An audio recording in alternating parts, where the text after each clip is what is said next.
I was soloing over the chord changes to I Want You, She's So Heavy by the Beatles. So I'll just take you through these. First of all, the fingering is extremely important in order to kind of play this smoothly.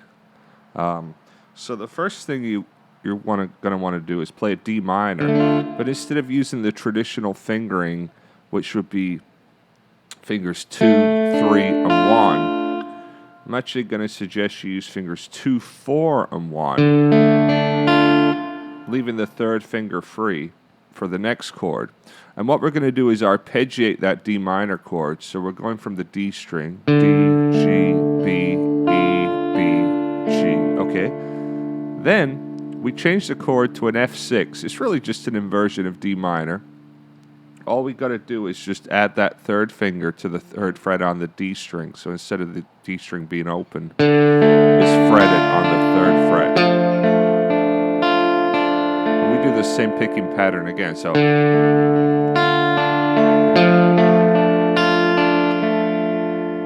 okay. Now for the next chord, this is an E7 flat 9, the next chord. What you're going to want to do is remove your third finger, move your second finger across one string to the second fret on the D string, and then you're barring your first finger. Okay, now the frets here are 2, 1, 3, 1, and the fingering is 2, 1, 4, 1. That's the fingering. Okay, and but this time we're not doing the full picking pattern. We're just going just from the D string through the E string. And then we have this chromatic bass run, which goes third fret, then second fret, and then. So here, what we're actually going to do is we're going to play the.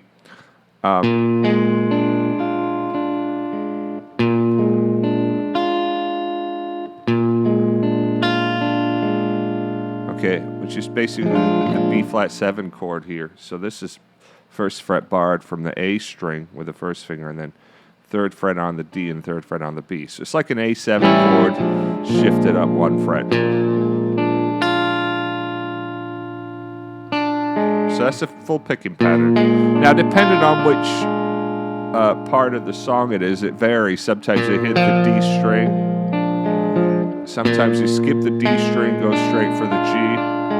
So, really doesn't matter.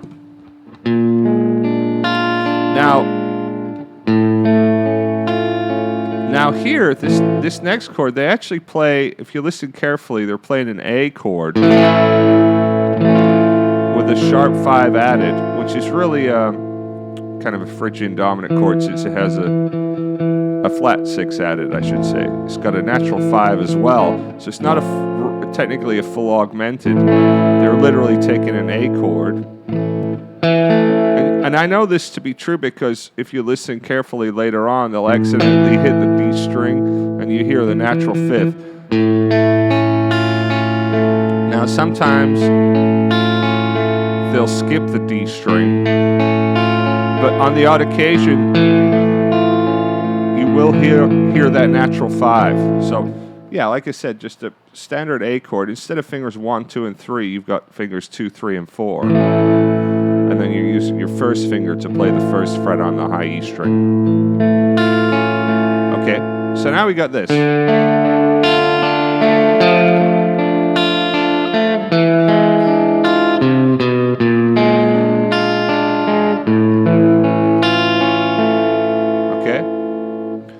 So that's basically the intro, and that's basically what I was soloing over. So I want to talk a little bit about the approach that I'm taking to soloing over the top of that. So the approach is on the D minor, I'm thinking D natural minor.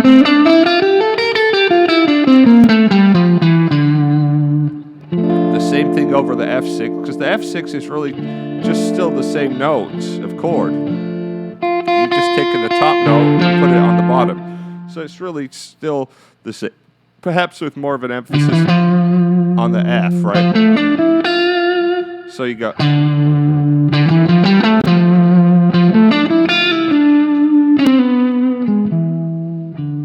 this next chord,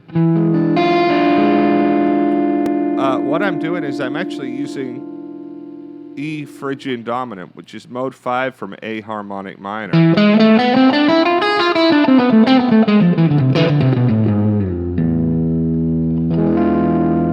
Okay. Now, there's a few ways you can kind of determine how you choose the chord, but for me, what I try and do is I try and see, well, which notes are not in the scale, and it's really this G sharp. Okay, so you got a G sharp instead of a G. You would have a G natural in the scale, but we got this G sharp. So I kind of take the original scale, and I'm gonna go.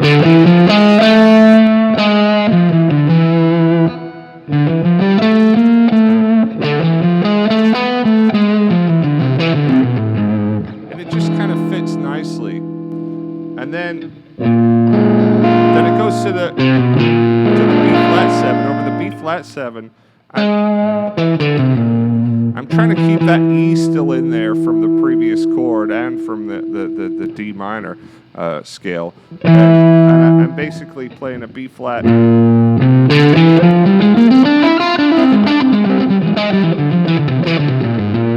B flat Lydian dominant, which is mode 4 from F melodic minor. Okay. And then over the A with the flat 6, I'm using A Phrygian dominant.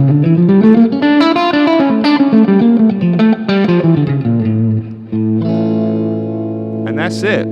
So the other thing is, most of the time I'm thinking more in terms of arpeggios than full scales, but it's good to kind of know what the scale notes would be around those, so you have some kind of way of kind of tying them all together. So I'll give you a little example here of what we can do soloing wise. We could choose a note which is a common tone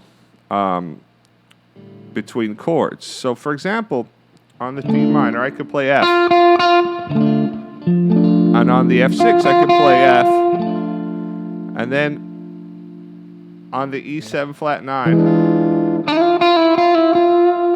I could still play the F, and I'm gonna play around with the E more on that chord, and then I could stay on the F as a pivot note on the B flat 7, and then stay on the F here. So F is a pretty cool note to kind of hang around on this. So let me just kind of demonstrate that a little bit.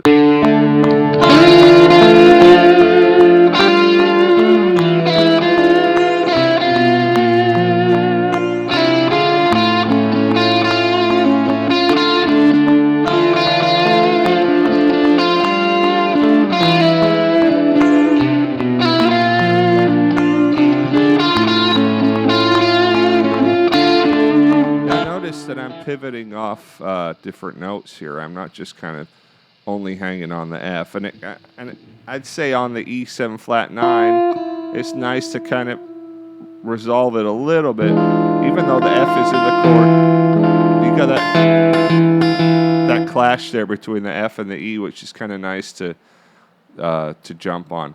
So that's one approach. Another approach is to find notes that will shift, maybe in an interesting way. So you could, for example, on the D minor, you could play the, and then on the F, I could play that same A note, and then move it down for the E7, and then maybe move it down for the B flat. So I'm going to have this melody, which is going to go A on the first chord, A on the second chord, G sharp, F, E. Okay, let's try that. And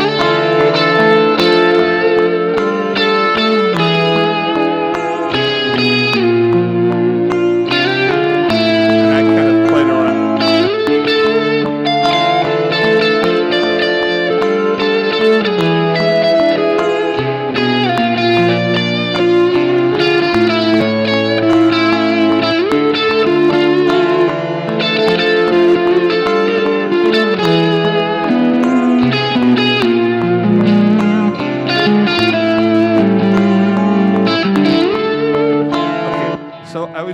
as like something to bounce off for each chord, you know. And then I was playing different notes around that, which related to the chord that I was on. So that's kind of interesting. If you have a couple of those that kind of thread through the song, it's really great. So, you know, that was one. Here's another one. I could go.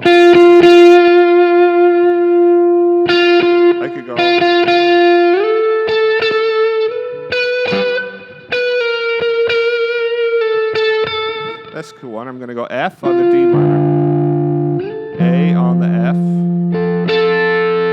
then B on the E, then B flat on the B flat, and then A on the A. Let's try that out.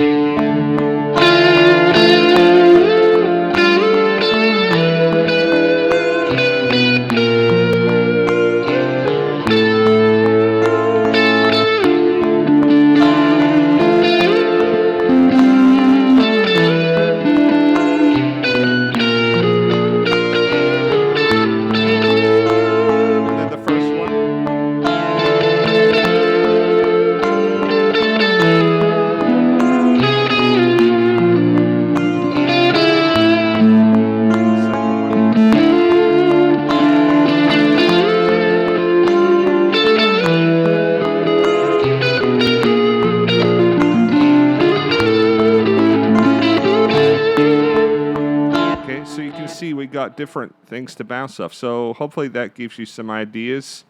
All right.